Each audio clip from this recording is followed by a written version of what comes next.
Hey everybody, welcome back. How's it going? Jordan here. And Jose. Yeah, so today we're going to be talking a little bit more about us. Yes. Just sort of like the origin story of us and our introduction into Lego, and also how the channel has sort of grown and evolved and become obviously the biggest component, one of the biggest components of our lives, and sort of how things are going right now. Yeah, just a little bit of our journey and our background and how we're doing, yeah. Yeah, just sort of off the top of our head, we're going to let you know and sort of share some insight on what's going down and how it all went down, essentially. So, how did we get into Legos, Jose? Well, how did we get into Lego? A big misconception is that Jordan got me into Lego, and actually we got into it together about, what, six and a half years ago, give or take. May the 4th, I believe it was. May the 4th in 2015. I believe you were watching Star Wars, and I think it was a Facebook ad or Instagram ad or something like that. Something just compelled us to go buy Lego. And we had no idea what Lego was. We had no idea, like, what it, the whole world of Lego. We had no idea about it. Just had bricks as a kid, didn't have full-on sets, never followed the instructions or whatever. It's just basic building. As I'm sure, as you all know, if you have people, or if you know people that aren't into Lego, they have no idea how big of a world the Lego world actually is. So off we went to Toys R Us, and we were looking for our first set, and I'm sure you all know we bought the 2014 AT-AT Walker, and it's somewhere back there. Over there. Over right? My head. Yeah, right here. Yep. And then what do you know, this year they're issuing the new UCS AT-AT Walker, so as you can imagine, we're pretty excited about that. So that's how we sort of got into it. And our next set was the Batman Tumbler, and that's when we actually went to the Lego store, and we saw all the different sets. Batman Tumblers, and then we bought as the London Tower Bridge, and then finally we got into the modular buildings, and our first one was the detective's office, right? Yep. Yeah. So then I sort of knew that it was sort of going to be our new thing, our new hobby, and that's what we were going to move forward with. And it was actually funny when we were first collecting. Jose here actually used to buy sets, believe it or not. I haven't bought a set in years. Yeah. So we used to alternate. I used to buy one, then she used to buy one, and we build it together. Actually, funny enough, just a little fun fact, I used to contribute my rent payments as Lego. So when we were first dating, I mean, we've been together for a long time. That was when we started living together. Yeah, well, I was like, I own the house, and I was like, you know what, you may as well help contribute to the mortgage or to the rent, so I'm going to charge you rent. And then I'd just take that rent, and I'd essentially buy Lego. But then I was like, you know what, no, you no longer have to pay me rent, just buy Lego with it, and then we're good. So you can thank her for the startup of the Bricksies company. It was pretty funny. But yeah, I mean, we got into Lego, and then I started posting on Instagram and stuff like that. And before I blinked, I had 18,000 followers on Instagram. And one of my old coworkers was like, "You need to start a Lego YouTube channel. YouTube's huge." And I was like, "Really? Okay." So I made a video, and I was like, "Whatever. I'm not gonna take it seriously." And I didn't really take it seriously for a whole lot, and I just sort of had fun with it and made videos and had a good time doing it. It's a hobby. It was a hobby. I found it added to my hobby. Liked the photo or the video editing and all that, so it was a hobby. It's a fun thing to do. I've always been a video guy. I used to take little snowboard videos, and I used to take little videos of me and my cousins and stuff doing goofy things, and so I always liked video, and now I get to conjoin Lego and also video into one hobby, which is pretty fun. And here we are today, right? We actually had a 5-year plan, right?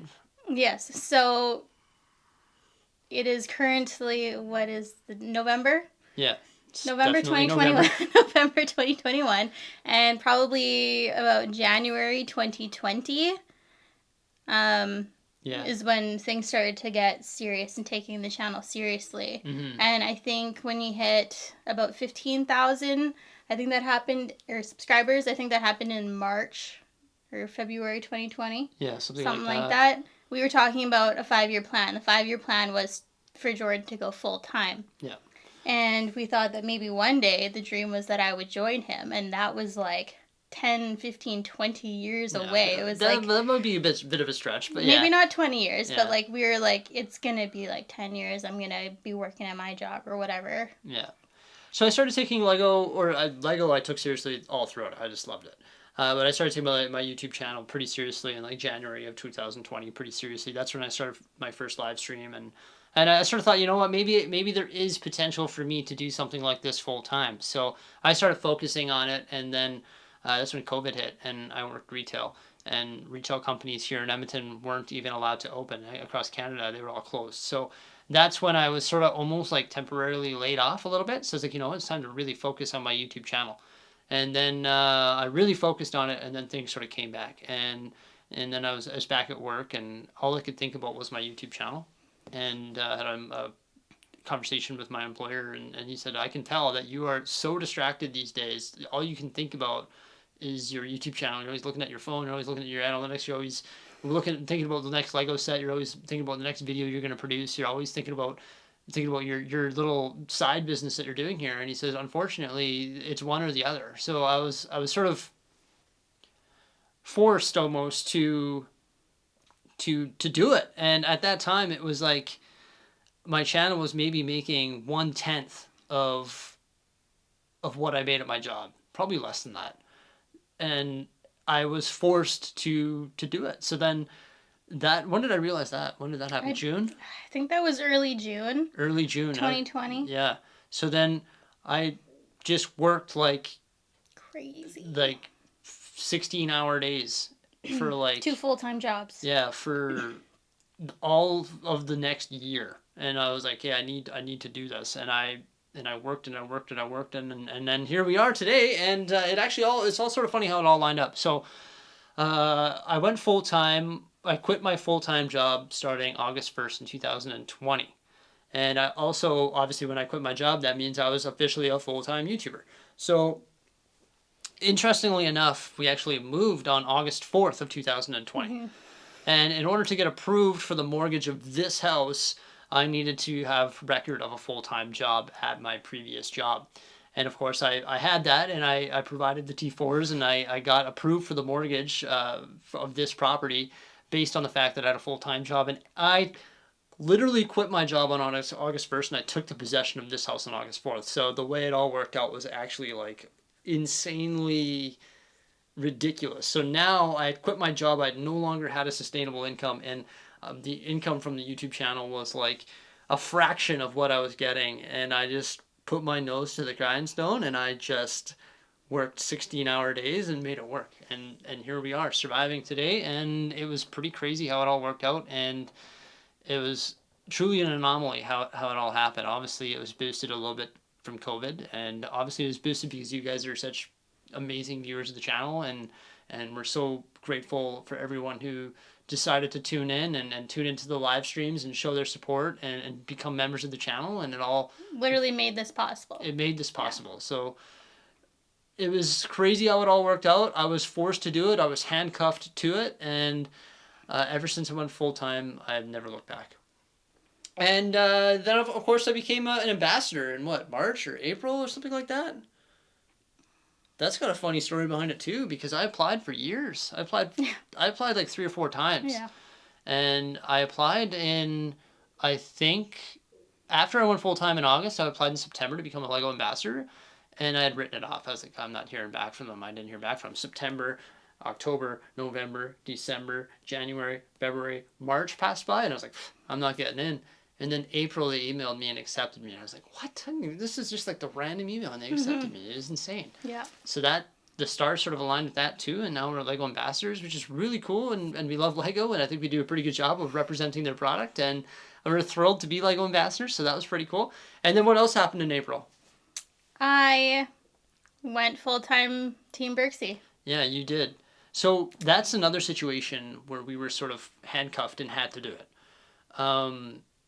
The reason is why, Jose, you had to re-sign your job, right?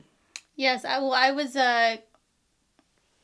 on contract, and my position kept being extended. And actually, we had originally planned for me to start in December, around Christmas, right before Christmas. And then my job was extended, and I could have accepted another extension, but I wanted to do this, and I wasn't happy at my job.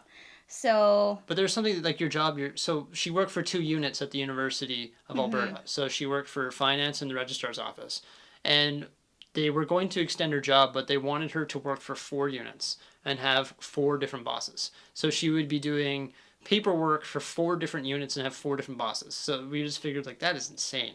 Nobody can work It for was 4 people. completely irrational. Like So, it was, yeah. it was So ridiculous. I was like, you know what? Let's throw that away and you can come work for the Bricksies YouTube channel. I really need your help because I'm working 16-hour days. I can't do this anymore. Like, I need somebody here to help me. I need someone to help me order parts and work on the city and do stuff. So what is it that you do now? Well, I was just going to say, and I mean, we knew, we've had, like, people have pointed this out or asked us about it, but we knew that it would kind of be a trial to see if we could actually work well together. Like, you know, we butt heads sometimes, but like for the most part, we work pretty well together, and we knew that, you know, if it wasn't gonna work out, that I would have to go find another job. So thankfully, we do work well together, and if we're butting heads or whatever, we just go do separate projects, and it works out. So.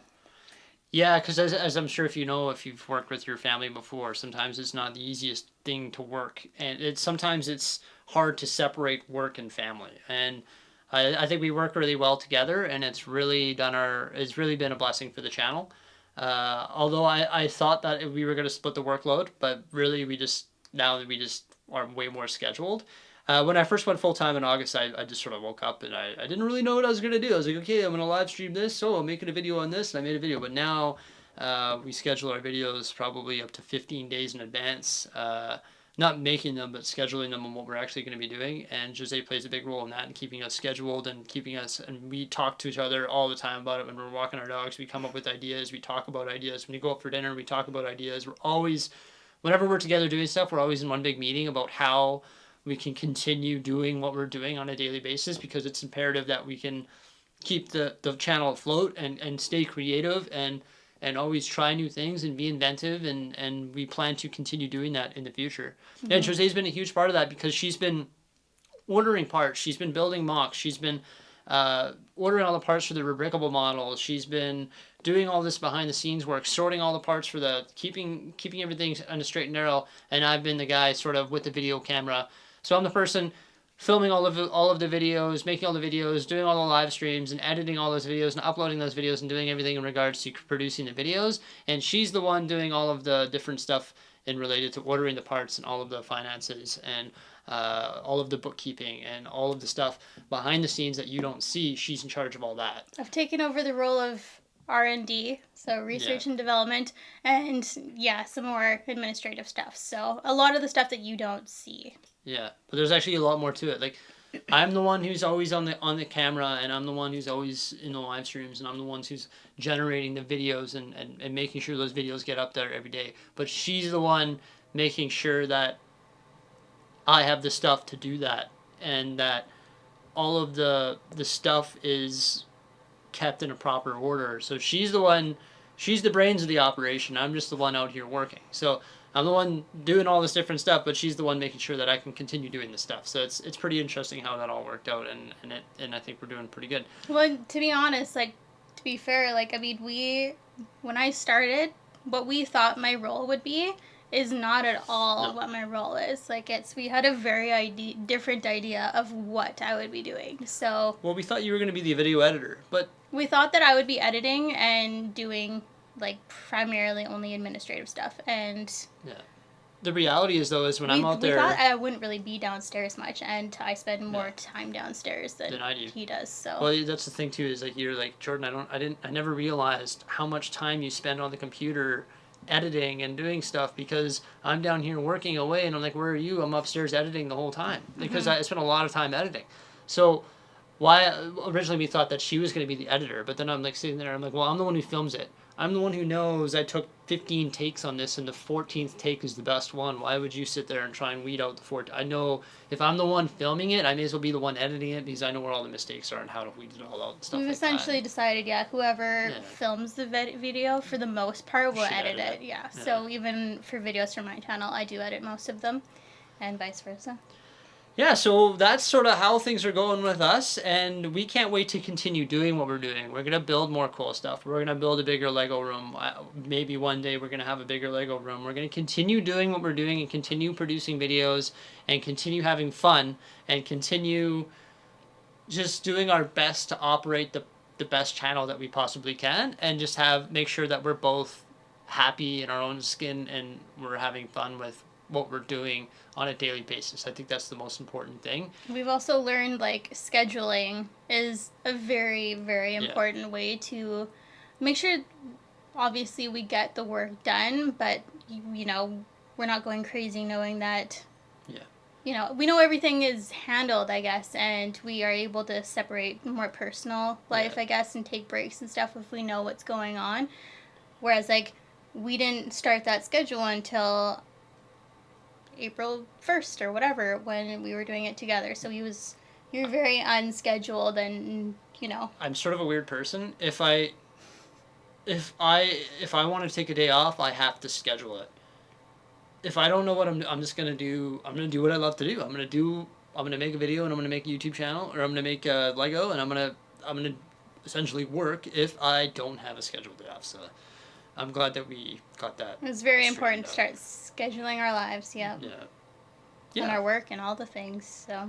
So there's a rundown on how we got into Lego, where the channel's at now, how the channel came to be, sort of the anomaly behind it, and also we can't wait to continue growing and continue doing what we're doing, right? Yes, we have, like I said, we're very glad that we work well together because we have lots of goals and dreams for the channel and our lives. So glad that it's working out and we're able to, you know, work towards them. And obviously, thank you so much as viewers of the channel. You are the drivers of the channel, so thank you so much for the continued viewership and support. You guys are amazing. Pound it, Jose. Everybody, thank you so much. And have yourselves a wonderful day, and bye for now. Bye. Bye.